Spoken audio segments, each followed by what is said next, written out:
এক যুগেরও বেশি সময় পর সান্তোস জার্সিতে প্রত্যাবর্তন নেইমারের। প্রায় ৩ মাস পর আবারও মাঠে নামলেন ব্রাজিলিয়ান তারকা। বোতাফোগোর বিপক্ষে ড্র করেছে তার দল, তবে ম্যাচ সেরা হয়েছেন ব্রাজিলিয়ান তারকা। সেরা ছন্দে ফিরতে আরও কিছুদিন সময় চেয়ে নিয়েছেন নেইমার। এই সেই মুহূর্ত যার জন্য কোটি নেইমার ভক্ত অপেক্ষায় ছিলেন। প্রায় ৩ মাস পর আবারও ম্যাচ খেলতে নামলেন ব্রাজিলিয়ান তারকা, সেটাও শৈশবের ক্লাব সান্তোসের হয়ে। তার আগেও ছিল দীর্ঘ ১ বছরের বিরতি।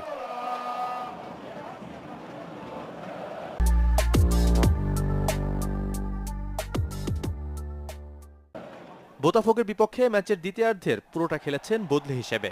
নেইমার নামার আগে তার দল এগিয়ে ১-০ গোলে। শেষ পর্যন্ত ম্যাচ ড্র হয়েছে ১-১ সমতায়। এক যুগেরও বেশি সময় পর ভিলা বেলমিরোর সবুজ ঘাস তাকেও আপন করে নিয়েছে।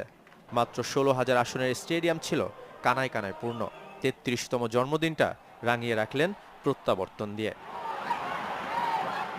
বার্সেলোনা, পিএসজি ও আল হিলাল ঘুরে ঘরের ছেলে ঘরের ক্লাব সান্তোসে ফিরেছেন। ম্যাচে দুপায়ে জাদু ছড়ালেও খেলতে পারেননি স্বাভাবিকভাবে। মাঠে ছিলেন ৫২ মিনিট। এই সময়টায় ৮ বার মাটিতে লুটিয়ে পড়েছেন। প্রতিবারই সমর্থক আর ধারাভাষ্যকাররা আটকে উঠেছেন, এই বুঝি আবারও নতুন ইনজুরি।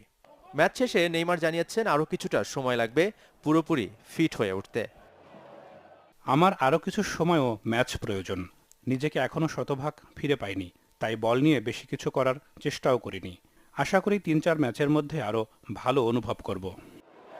দল না জিতলেও প্রত্যাবর্তন ম্যাচে ম্যাচ সেরার পুরস্কার উঠেছে নেইমারের হাতে। শাফায়েত মিদুল, চ্যানেল 24।